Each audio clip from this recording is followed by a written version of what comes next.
ایک شخص جو عرب کے لوگوں کی آنکھوں کا تارا ہے، جسے سب لوگ سر پہ اٹھائے ہوئے ہیں، صادق اور امین کہتے ہیں، اس کی مثالیں دیتے ہیں، اس کے فیصلوں کا احترام کرتے ہیں، اور وہ اس خاندان سے ہے جو خانہ کعبے کا متولی بھی ہے. انہوں نے زیادہ سے زیادہ کیا سوچا ہوگا میرے ساتھ کیا کر لیں گے؟ زیادہ مسجد میں آنے میں پابندی لگا دیں گے نا.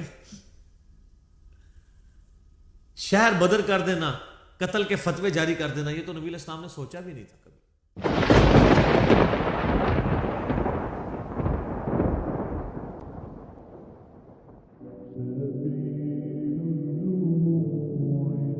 یہ جو سورۃ المدثر کی شروع کی آیات ہیں، یہ نبی صلی اللہ علیہ وآلہ وسلم پہ جو شروع کی وحی نازل ہوئی ہیں ان میں سے ایک ہے. صحیح بخاری اور صحیح مسلم دونوں میں حدیث موجود ہے کہ نبی صلی اللہ علیہ وآلہ وسلم پہ سب سے پہلی وحی نازل ہوئی تھی، اقرأ بسم ربک الذی خلق خلق الانسان من علق، سورۃ العلق کی ابتدائی 5 آیات. پھر اس کے بعد صحیح بخاری اور مسلم میں آتا ہے کہ نبی علیہ السلام پہ جو وحی کا سلسلہ تھا اس میں فترت کا پیریڈ آ گیا، ایسا پیریڈ جس میں آپ صلی اللہ علیہ وآلہ وسلم پہ کوئی وحی نازل نہیں ہوئی، اور اس کی وجہ سے آپ صلی اللہ علیہ وآلہ وسلم بڑے غم زدہ بھی تھے. آپ تو چاہتے تھے جلدی جلدی قرآن نازل ہو، اور اسی دوران کافروں نے طرح طرح کی باتیں بھی کرنا شروع کر دی. تو فترت کے پیریڈ کے بعد جو پہلی وحی نازل ہوئی ہے وہ سورۃ المدثر کی ابتدائی آیات ہیں. لہٰذا آپ صلی اللہ علیہ وآلہ وسلم پہ جو شروع کی وحی نازل ہوئی ہیں ان میں سے یہ بھی چند آیات ہیں. بخاری اور مسلم میں اس کی ڈیٹیل آتی ہے کہ آپ صلی اللہ علیہ وآلہ وسلم فرماتے ہیں کہ جو غار حرا میں مجھ سے ایک فرشتے کی ملاقات ہوئی، جو پوری ڈیٹیل بخاری مسلم میں آئی ہے کہ انہوں نے حضرت جبرائیل علیہ السلام انسانی شکل میں سامنے آئے اور انہوں نے کہا اقرا پڑھیے. تو آپ صلی اللہ علیہ وآلہ وسلم نے کہا کہ میں پڑھا ہوا نہیں ہوں.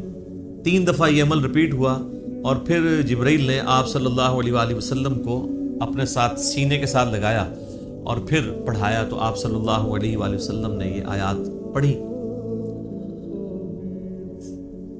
بخاری اور مسلم میں یہ حدیث ملتی ہے کہ آپ علیہ السلام فرماتے ہیں کہ غار حرا میں جو مجھ پہ فرشتہ نازل ہوا تھا،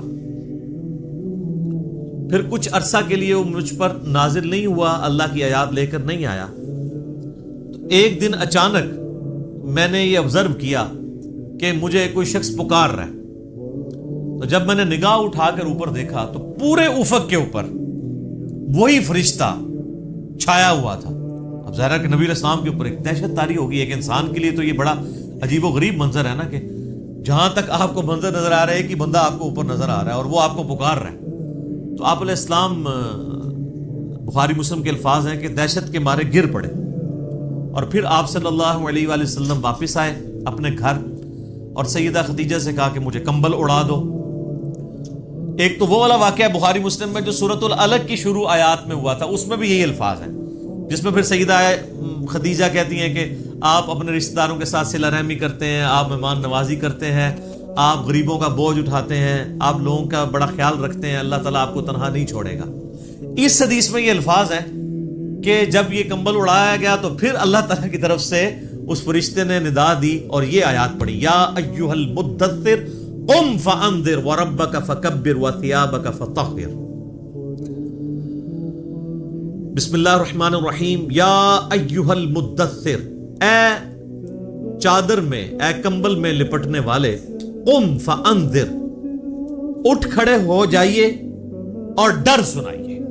انذار تمام نبیوں کی دعوت کا مرکزی پوائنٹ ہوتا ہے. تبشیر بھی ہے لیکن وہ دوسرے نمبر پہ ہے، اس کے لیے جو دعوت قبول کر لے. جو مرکزی ٹاپک ہوتا ہے وہ انذار ہوتا ہے. انذار کہتے ہیں ڈر سنانا، کہ تم خود سے پیدا نہیں ہوئے، تمہیں اللہ تبارک و تعالیٰ نے پیدا فرمایا ہے، اور اس اللہ نے مرنے کے بعد تم سے تمہارے اعمال کا حساب لینا ہے. تم جواب دہ ہو اپنے رب کو. قیامت کے دن اللہ کے حضور تمہاری پیشی ہے. اس کے لیے جو ٹرم بولی جاتی ہے شریعت میں، اس کو کہتے ہیں انذار. ذال انذار، ڈر سنانا۔ قرآن حکیم یعنی انذار کا لفظ تو قرآن کا پورا تانا بانا ہی اس کے گرد گزرتا ہے۔ وَأُوحِيَ إِلَيَّ هَذَا الْقُرْآنُ لِأُنذِرَكُمْ بِهِ وَمَنْ بَلَغَ، سورۃ الانعام آیت نمبر 19۔ اے نبی علیہ السلام فرما دیجئے کہ قرآن مجھے اس لیے وحی کیا گیا، اس قرآن کے ذریعے میں تمہیں بھی ڈر سناؤں اور جس تک یہ دعوت پہنچے۔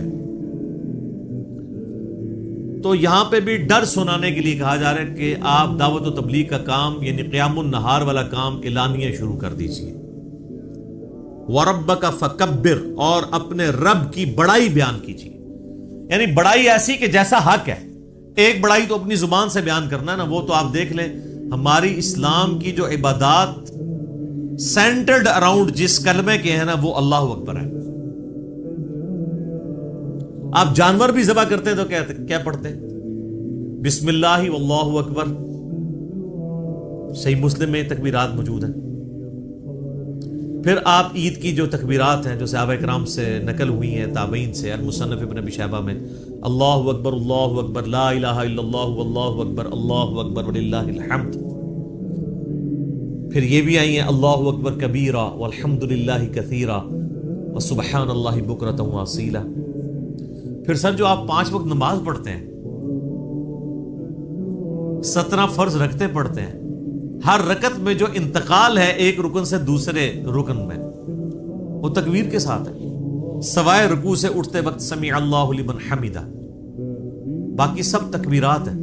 4 رکعت کی نماز کے اندر 22 تکبیرات آتی ہیں، 6 تکبیریں پہلی رکعت میں، 6 ہی تیسری میں، اور 5 تکبیرات دوسری رکعت میں اور 5 ہی چوتھی میں، یعنی ایون رکھتے جو ہیں ان میں اللہ اکبر آتا ہے 5 دفعہ، اور جو آڈ رکھتے ہیں تاک رکھتے ہیں ان میں اللہ اکبر آتا ہے 6 دفعہ۔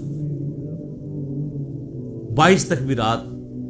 تو آپ ذرا یہ دیکھ لیں، پھر باقی نمازوں کی ساری پھر سنتیں ملائیں تو سب اللہ اکبر ہی ہے۔ تو یہ تو کلمات ہیں کہ آپ نے اللہ کی بڑائی بیان کرنی ہے، بڑائی اللہ کے لیے ہے۔ ویسے ہم لفظی ترجمہ کر دیتے ہیں اللہ اکبر، اللہ سب سے بڑا ہے، یہ سمجھانے کے لیے ہوتا ہے۔ اصل اس کی جو اپروپریٹ ٹرانسلیشن اردو میں بنے گی وہ یہ ہے کہ تمام بڑائیاں، تمام بزرگیاں اللہ کے لیے۔ عموماً ہم جب اردو میں بڑائی کا لفظ بولتے ہیں نا کہ کوئی بڑا ہے تو اس سے پھر ہمیں وہ ذرا سائز ذہن میں آنا شروع ہو جاتا ہے۔ اللہ تعالیٰ کے لیے تو اس طرح کی تمثیل نہیں ہے نا، لیس کمثلہ شیء وہو السمیع البصیر، اللہ کی مثل کوئی شے نہیں ہے، وہ سننے والا ہے، دیکھنے والا ہے۔ بڑائیاں، تمام طرح کی خوبیاں، بڑائیاں، بڑے سے بڑے آنر کا جو لفظ ہے، کوئی صفت ہے، وہ اللہ کے لیے خاص ہے۔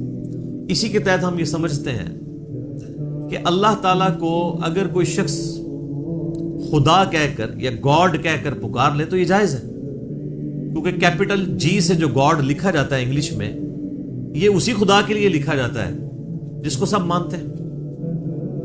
فارسی میں خدا کا لفظ اللہ کے لیے بولا جاتا ہے، لہٰذا یہ جو اہل حدیث نے ایک فتنہ کھڑا کیا ہوا ہے اسماء و صفات کا، اور وہ یہ کہتے ہیں یہ خدا کا لفظ بولنا یا گاڈ کا لفظ بولنا یا اللہ کے لیے کوئی بھگوان کا لفظ بول لے تو یہ کوئی اسماء و صفات کا مسئلہ بن جائے گا، یہ کوئی شرکیہ مسئلہ ہو جائے گا۔ تو یہ ان کے یعنی ایک ذہن کی آپ سمجھ لیں کمزوری ہے، ایسا نہیں ہے۔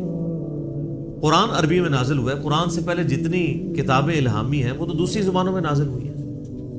وَإِن مِّنْ أُمَّةٍ إِلَّا خَلَا فِيهَا نَذِيرٌ، اللہ تعالیٰ فرماتا ہے کوئی ایسی امت نہیں گزری جس میں ہم نے کوئی نہ کوئی ڈر سنانے والا نہ بھیجا ہو۔ تو ایک تکبیر تو ہے کہ آپ نے الفاظ بولنے ہیں، اور ایک تکبیر جو مشکل تکبیر ہے وہ دعوت و تبلیغ کا کام ہے کہ اللہ کی بڑائی بیان کرو جس طرح کے بیان کرنے کا حق ہے۔ دنیا پہ اللہ کی بڑائی قائم کر کے دکھائی ہے اللہ کے محبوب صلی اللہ علیہ وآلہ وسلم نے، یعنی وہ هو الذی ارسل رسولہ بالہدی ودین الحق لیظہرہ علی الدین کلہ ولو کرہ الکافرون ولو کرہ المشرکون۔ وہی اللہ ہے جس نے الہدا یعنی قرآن اور دین حق کے ساتھ اپنے پیغمبر کو مبعوث کیا تاکہ اسے تمام ادیان پر غالب کر دے، خواہ کافر اس کا برا مان جائے۔ مسند احمد میں حدیث ہے، نبی علیہ السلام فرمایا قیامت اس وقت تک قائم نہیں ہوگی جب تک کہ دنیا کے ہر گھر میں میرا پیغام نہ پہنچ جائے اور لوگ چاہتے ہوئے یا نہ چاہتے ہوئے اس دعوت کو قبول کر لیں۔ اچھا، یہ بات صحابہ کرام کو تو شاید سمجھ نہ آئی ہو کہ یہ کیسے پاسبل ہے کہ دنیا کے ہر گھر میں اتنا بڑا ڈیٹا کون رکھ سکتا ہے.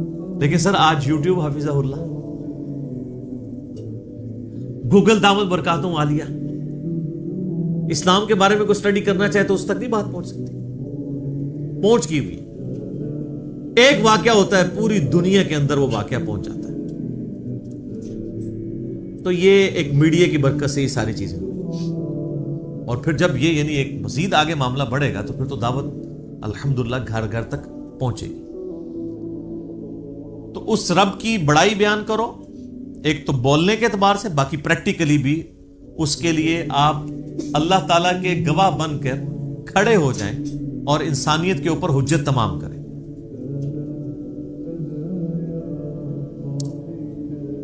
جامعہ ترمذی میں ایک حدیث موجود ہے، دلائل النبوہ امام بیہقی کی کتاب میں موجود ہے صحیح سند کے ساتھ، اور مشکات المصابیح کی 3 جلد کے اندر بھی آپ کو مل جائے گی. سیدنا جابر بن عبداللہ رضی اللہ تعالیٰ عنہ پوچھتے ہیں نبی علیہ السلام سے، اے اللہ کے محبوب صلی اللہ علیہ وآلہ وسلم، آپ پر نبوت کب واجب ہوئی؟ آپ کب نبی بنائے گئے؟ تو آپ صلی اللہ علیہ وآلہ وسلم نے فرمایا، میں اللہ کے ہاں اس وقت بھی خاتم النبیین لکھا ہوا تھا جبکہ آدم علیہ السلام ابھی روح اور جسم کے درمیان تھے. ایک روایت میں آتا ہے کہ آدم علیہ السلام ابھی مٹی اور پانی کے درمیان تھے، میں اللہ کے علم میں اس وقت بھی خاتم النبیین لکھا ہوا تھا. ظاہر ہے اللہ کے ڈیوائن نالج میں تو تھا. میں دعائے ابراہیم ہوں، میں عیسیٰ کی بشارت ہوں، میں اپنی ماں کا وہ خواب ہوں جو انہوں نے پیدائش کے وقت دیکھا جب میری پیدائش ہوئی، کہ ان کے لیے ایک ایسا نور ظاہر ہوا جس سے شام کے محلات بھی روشن ہو گئے ان پر. یعنی نبی علیہ السلام کی پیدائش کے وقت آپ علیہ السلام کی والدہ کو خواب کے ذریعے بشارت دی گئی کہ آپ سے جو بچہ پیدا ہونے والا ہے اس کی حکومت بالآخر رومن امپائر کے اوپر بھی حاوی ہو جائے گی. اور پھر لوگوں نے دیکھا. تو لیکن یہ جو ہم جس نبوت کے یعنی مبعوث ہونے کا ذکر کر رہے ہیں وہ نبی علیہ السلام کی مبارک زندگی کے 40ویں سال کے بعد کا معاملہ ہے. آپ علیہ السلام پیدائشی طور پر پیغمبر تھے لیکن مبعوث نہیں ہوئے تھے. اللہ کی طرف سے آپ کی بعثت نہیں ہوئی تھی. اللہ کی حفاظت میں ضرور تھے. نبی تو اللہ کی حفاظت میں ہوتا ہے، لیکن نبی کو یہ خود نہیں پتا ہوتا کہ میں اللہ کا پیغمبر ہوں جب تک کہ اللہ اسے مبعوث نہ کرتا. سورہ شورى میں واضح ہے، ما کنت تدری ما الکتاب ولا الایمان. اے نبی، قرآن کے نزول سے پہلے نہ تو آپ کتاب سے واقف تھے اور نہ ایمان کی تفصیلات کو جانتے تھے، بلکہ اللہ نے اس کتاب کو آپ کے لیے ہدایت کا ذریعہ بنایا. وَإِنَّكَ لَتَهْدِي إِلَىٰ صِرَاطٍ مُسْتَقِيمٍ، اور اب آپ بھی لوگوں کو سیدھے راستے کی طرف بلاتے ہیں. حتیٰ کہ صحیح بخاری میں سیدنا ابو بکر الصدیق رضی اللہ تعالیٰ عنہ کا ایک بڑا خطرناک قسم کا خطبہ موجود ہے. خطرناک میں اس لیے کہہ رہا ہوں کہ پاکستان میں 295C لگی ہوئی ہے، ورنہ حضرت ابو بکر میں فٹ کر دیتے ہیں جو انہوں نے ڈاکٹرائن بتائی ہوئی ہے. صحیح بخاری میں خطبہ موجود ہے، میرا ایک یوٹیوب پہ کلپ بھی ہے، صحیح اور بخاری اور مسلم سے قرآن کے فضائل پہ 8 احادیث.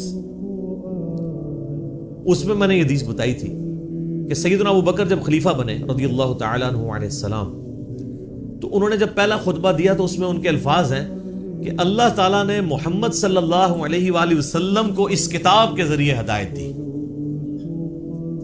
ذرا الفاظ سننے، محمد کو اللہ نے اس کتاب کے ذریعے ہدایت دی اور اب تم نے یہ کتاب کا پیغام ان کی امت تک آگے پہنچانا ہے. شکر ہے ادھر کوئی کھڑا نہیں ہو گیا کہ یار امیر المومنین یہ آپ کیا کہہ رہے ہیں، نبی علیہ السلام پہلے گمراہ تھے. نعوذ باللہ، گمراہ نہیں تھے، لیکن آپ کی ہدایت ڈیٹم لیول کی تھی، بنیادی تفصیلات نہیں تھی اس میں. قرآن میں وَوَجَدَكَ ضَالًّا فَهَدَىٰ، اے نبی آپ کو ہم نے اپنی محبت میں حق کی تلاش میں خود رفتہ پایا تو منزل مقصود تک پہنچاتی ہے. یہ گمراہی والا ترجمہ تو غلط کیا ہے، اس کے اوپر جو بریلوی گرفت کرتے ہیں نا اہل حدیث اور دیوبند کی، وہ ٹھیک کرتے ہیں. ضال کا مطلب نبی علیہ السلام کے لیے گمراہی نہیں ہوگا. ضال کا ایک مطلب کسی کی محبت میں ڈوبنا بھی ہوتا ہے، جیسا کہ یوسف علیہ السلام کے بھائیوں نے اپنے والد کے بارے میں کیا کہا تھا؟ ان ابانا لفی ضلال مبین، ہمارے ابا جان تو اس بیٹے کی محبت میں ڈوب چکے ہیں. وہ یہ تو نہیں کہہ رہے تھے ہمارا ابا گمراہ ہو گیا ہے، وہ یہ کہہ رہے تھے کہ یہ اس ایک بیٹے کی محبت میں ڈوبا ہوا ہے، ہمیں بھی ذرا توجہ دے. تو یہ ووجدہ کا ضالن فہدا، اس کا ترجمہ جو ہے وہ احمد بریلوی صاحب نے ٹھیک کیا ہے کہ تمہیں اپنی محبت میں خود رفتہ پایا تو منزل مقصود تک پہنچا دیا. تو قرآن کے ذریعے اللہ تعالیٰ نے آپ علیہ السلام کی ہدایت کو کامل کیا.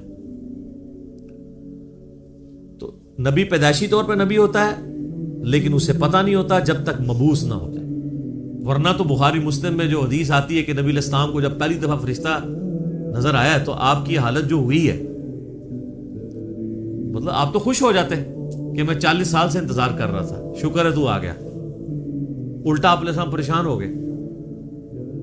حتیٰ کہ بخاری مسلم کے الفاظ ہیں سیدہ خدیجہ سلام اللہ علیہا ان کو اپنے کزن ورقہ ابن نوفل کے پاس لے گئی.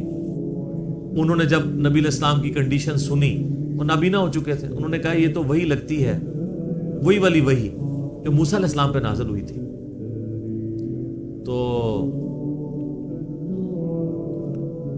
پھر انہوں نے کہا کہ عنقریب آپ کی قوم آپ کو نکال دے گی یہاں سے. ہائے ہائے ہائے ہائے ہائے. نبی علیہ السلام نے کہا کہ میری قوم مجھے یہاں سے نکال دے گی، یہ تو مجھ سے بڑی محبت کرتے ہیں. انہوں نے کہا کہ یہ دعوت ہی ایسی ہے، آپ سے پہلے جس جس پیغمبر نے اپنی قوم میں یہ دعوت بلند کی ہے نا، اسے اس کی قوم نے نکال ہی دی ہے. کاش میں اس وقت تک زندہ رہا تو میں آپ علیہ السلام کی مدد کروں گا، ورنہ وہ پہلے ہی فوت ہو گئے. ویسے تو ان کو وہ اسی لیے ان کو ہم صحابی کے طور پہ نہیں گنتے ہیں، کیونکہ نبی علیہ السلام اس وقت تک صرف نبی بن کے مبعوث ہوئے تھے، رسول نہیں بنے تھے. اس وقت سورۃ العلق کی آیات نازل ہوئی تھی. رسول تب بنے جب یہ آیات نازل ہوئی ہیں کہ اب آپ کھڑے ہوں اور لوگوں کو دعوت و تبلیغ کا کام کریں. پہلے صرف یہ تھا کہ آپ کے اوپر وہ حقیقتیں آشکار ہوئی تھی، اور 40ویں سال یہ معاملات شروع ہو گئے تھے. صحیح مسلم میں حدیث ہے کہ نبی علیہ السلام نے فرمایا کہ میں اس پتھر کو بھی پہچانتا ہوں جو بعثت سے پہلے مجھے سلام کیا کرتا تھا. تو آپ کو اشارے ملنے شروع ہو گئے تھے کہ آپ کے ساتھ کوئی ایکسٹرا آرڈنری معاملہ ہونے والا ہے. ورنہ آپ دیکھیں نا، آپ گزر رہے ہو اور پتھر آپ کو سلام کر رہا ہو تو بندے کو ایک بار انہی چیزوں کا آئیڈیا ہونا شروع ہو جاتا ہے کہ کوئی میرے ساتھ ایکسٹرا آرڈنری. اور پھر آپ دیکھ لیں کہ آپ علیہ السلام پہ جب یہ سارے معاملات ہوئے نا تو اللہ نے آپ کا دل کیسا مضبوط کیا ہے کہ ایک لمحے کے لیے بھی آپ کو یہ خیال نہیں آیا کہ میں کسی غلط راستے پہ چل رہا ہوں. ایکسپیرینس واقعی پہلا تھا، اس کی وجہ سے آپ پریشان ضرور ہوئے لیکن آپ کا کانفیڈنس کبھی لوز نہیں ہوا کہ یہ کیا ہو رہا ہے. ایسا نہیں کبھی ہوا. وہ اللہ نے دل مضبوط کیا.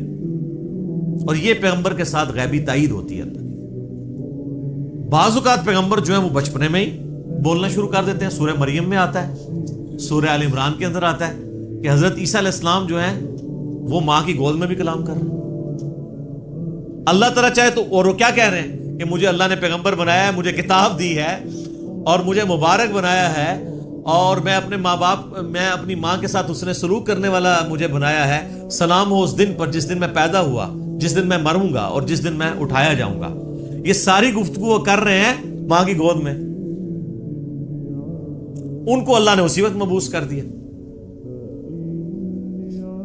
اکثر انبیاء کو اللہ تعالیٰ نے 40 سال کی عمر میں مبعوث کیا، کیونکہ 40 سال کی عمر جو ہے نا یہ میچورٹی کی عمر ہے. حضرت موسیٰ علیہ السلام کو بھی 40 سال کی عمر میں مبعوث کیا. اس کے بعد انسان یعنی دنیا کے سارے حقائق دیکھ چکا ہوتا ہے، اتنے ایکسپیرینس اس کو آ چکے ہوتے ہیں کہ وہ اب ایک بڑے لیول کی دعوت کو لانچ کر سکتے ہیں. اور جو لوگ ذرا اس سے پہلے شروع ہو جاتے ہیں دعوت کے حوالے سے تو وہ اللہ تعالیٰ کی طرف سے کوئی ایکسٹراڈنری کسی کے ساتھ معاملہ ہو سکتا ہے، جس طرح حضرت عیسیٰ علیہ السلام تھے. اور جب انہوں نے یہودیوں کو ایڈریس کرنا شروع کیا ہے اس وقت ہارڈلی آپ کی عمر 25 سال تھی حضرت عیسیٰ علیہ السلام کی، جب یروشلم میں جا کے انہوں نے یہودی پادریوں کو للکارنا شروع کیا. بڑے بڑے بزرگوں کی گستاخیاں جب حضرت عیسیٰ نے شروع کی ہیں اس وقت ان کی عمر صرف 25 سال تھی. وہ تو ہی کہتے تھے نا گستاخی ہو رہی ہے ہمارے ساتھ، تو گستاخی سمجھتے تھے کیونکہ حضرت عیسیٰ علیہ السلام ان کو کرٹیسائز کرتے تھے. میٹھی میٹھی باتیں نہیں کرتے تھے. میٹھی میٹھی باتیں کرتے تو وہ ہاتھ ڈالتے. وہ کہتے تھے تم یہ کہتے ہو اور کتاب میں یہ لکھا ہوا ہے, تم خود یہ کرتے ہو. تو انہوں نے کہا پکڑ لو اس کو. قتل کے درپے ہو گئے. وہ تو اللہ تعالیٰ نے ان کو زندہ اٹھا لیا, ورنہ وہ تو قتل کر ہی دیتے حضرت عیسیٰ علیہ السلام کو. تو اس میں میں ایک بڑا تلخ جملہ بولتا ہوں کہ حضرت عیسیٰ علیہ السلام جو یہودیوں نسل تھے, یہودیوں نے اپنے علماء کے زیر اثر ان کے قتل کے اوپر آمادگی ظاہر کر دی. یہ علماء کا فتنہ اتنا بڑا فتنہ ہے کہ یہ فتنہ وقت کے پیغمبر کے خلاف بھی کھڑا ہو جائے تو اس کو بھی دنیاوی طور پہ فیل کر دیتا ہے. دنیاوی طور پہ تو فیلئر ہی ہے نا. 12 بندے صرف ایمان لے کے آئے, اپنی بھی جان اللہ نے بچائی.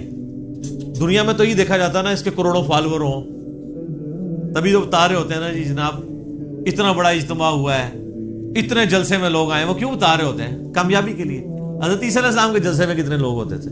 12, وہ بھی 2 بھی گلیلیا جھیل کے کنارے جا کے. وہ باقی تو بات ہی نہیں سنتے تھے. انہوں نے دھوبیوں کو بات سمجھ آ گئی. وہ جناب اللہ کی مرضی ہے کسی کو بات سمجھ آ جائے. ابو جہل کو سمجھ نہیں آئی ہے, بلال حبشی کو سمجھ آ گئی ہے, عمار ابن یاسر کو سمجھ آ گئی ہے, یاسر اور سمیہ کو سمجھ آ گئی ہے, رضی اللہ عنہم اجمعین وعلیہم السلام اجمعین. والذین جاہدوا فینا لنہدینہم سبلنا, جو لوگ کوشش کریں گے انہی کو بات سمجھ. تو نبی علیہ السلام کا باقاعدہ حکم ہوا ہے کہ آپ نے اپنے رب کی بڑائی کے لیے کھڑے ہو جانا ہے. وَثِيَابَكَ فَطَهِّرْ, اور اپنے کپڑوں کو پاک رکھنا ہے. یعنی پیغمبر مبعوث ہوا ہے اور اسے کپڑوں کی پاکیزگی کا حکم دیا جا رہا ہے. اور صوفیاء کے ہاں جس نے سب سے زیادہ گندے کپڑے پہنے وہ اتنا بڑا بزرگ ہوتا ہے. Point to be noted. ہاں آپ تصوف کی کتابیں پڑھ کے دیکھیں سر, یہ تذکرۃ الاولیاء جو ایک سمجھ لیں مدر بک ہے تصوف کی, شیخ فرید الدین عطار المتوفا 632 ہجری, جس کے حوالے فضائل اعمال, فضائل صدقات, فضائل سنت, یہ سارے بزرگ بابوں کی کتابوں میں ملیں گے, جن سے اب طارق جمیل صاحب نے بھی اعلان برات کر دی ہے اللہ کے فضل سے. وہ سارے واقعات ادھر سے ہی چھاپے مارے ہوئے. اس میں آپ کو کئی بزرگوں کا ملے گا کہ ان کو جوئیں پڑی ہوئی ہوتی تھی, اگر کوئی جو نیچے گرتی تھی وہ اٹھا کے پھر رکھ لیتے تھے اوپر, کہتے تھے میرے اللہ کی مہمان ہے.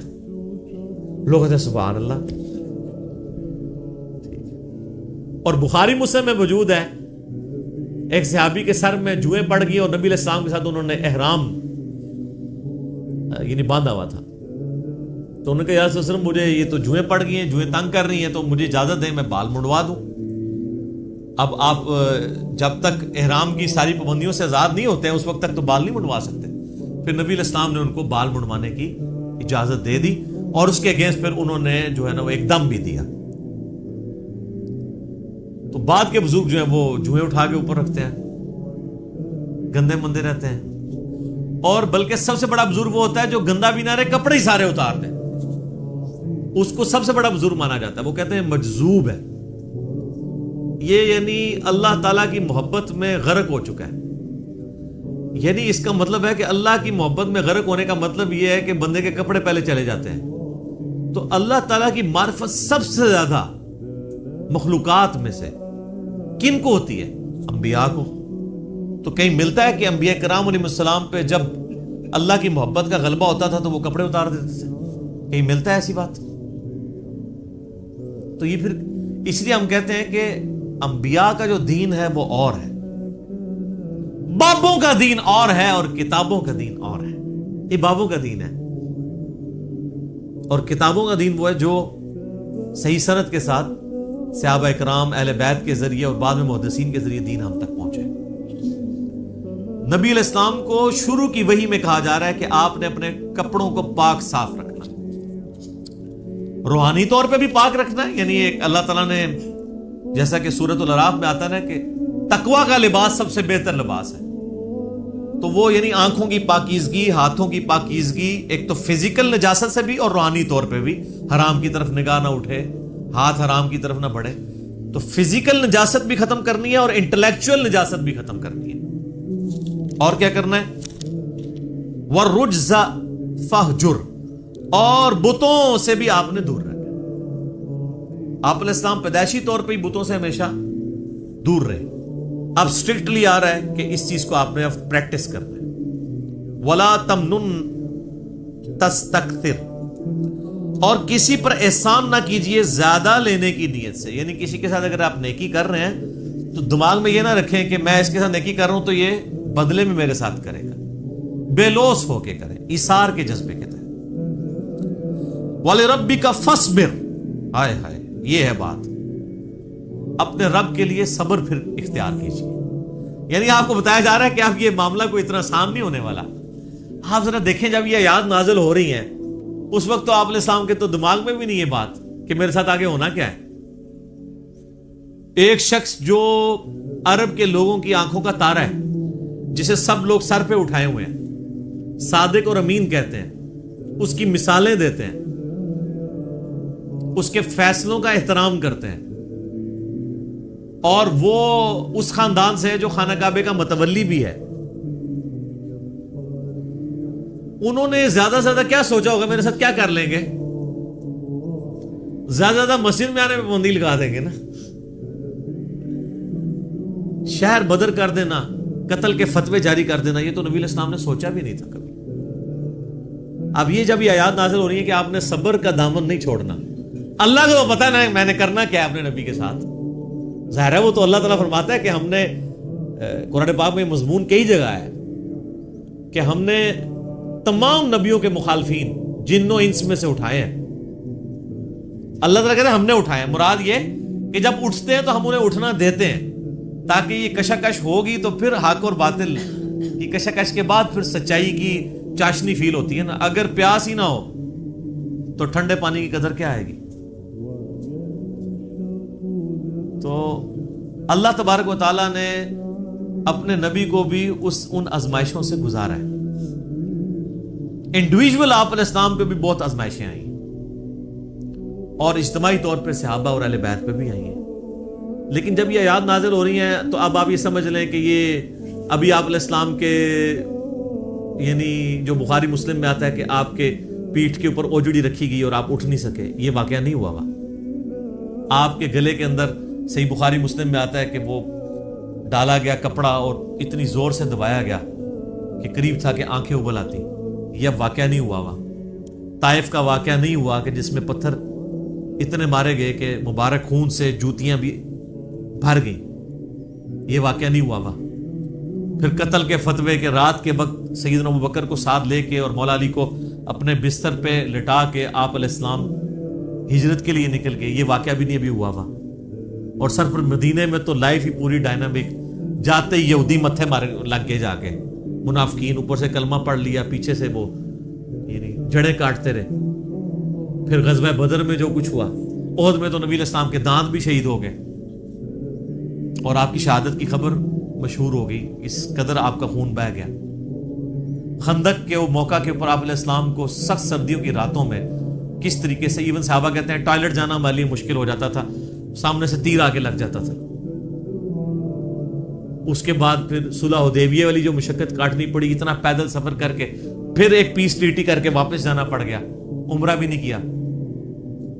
پھر غزوہ خیبر والی جو ایک معاملہ آیا وہ کئی ہفتوں تک. اس کے بعد پھر فتح مکہ کے لیے 10,000 کے صحابہ کو کے لشکر کو لے کے نکلے رمضان کے مہینے کے اندر. ہم لوگ ادھر ایسی میں بیٹھے ہوئے. اور پھر ختم نہیں ہوا معاملہ.